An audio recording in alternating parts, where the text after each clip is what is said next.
जाऊया पुढच्या बातमीकडे। खासदार संजय राऊतांकडून निलेश राणेंचं कौतुक करण्यात आलंय। निलेश राणे यांनी पैसे वाटप कसं होतं हे दाखवून दिले।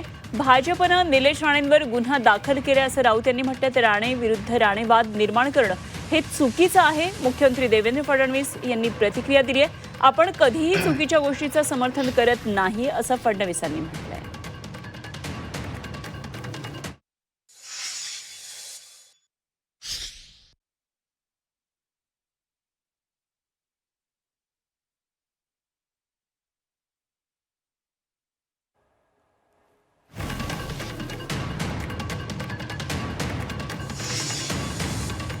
राणे भाजपचे खासदार आहेत। एकनाथ शिंदे राणांच्या घरी गेले। नारायण राणे भारतीय जनता पक्षाचे खासदार आहेत आणि भारतीय जनता पक्षानं आमदार निलेश राणे यांच्यावरती गुन्हा दाखल केला। मी निलेश राणे यांचं अभिनंदन करीन की त्यांनी कशा प्रकारे पैशाचं वाटप होत आहे कोकणात हे दाखवण्याचा प्रयत्न केला।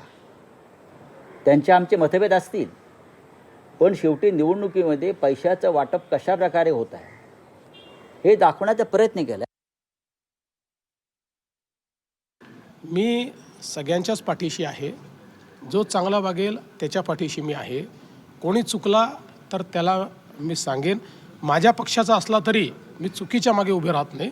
जे काही योग्य असेल त्याच्या मागे मी उभा राहतो। त्यामुळे मी निश्चितपणे एवढं सांगतो की खरं तर जी काही परिस्थिती पाहायला मिळते ती काही चांगली नाही आहे। म्हणजे असं राणे विरुद्ध राणे वगैरे असं होणं काही योग्य नाही आहे। निश्चितपणे या निवडणुकीनंतर या संदर्भात एक मला असं वाटतं की आत्मचिंतन आम्हाला सर्वांना केलं पाहिजे।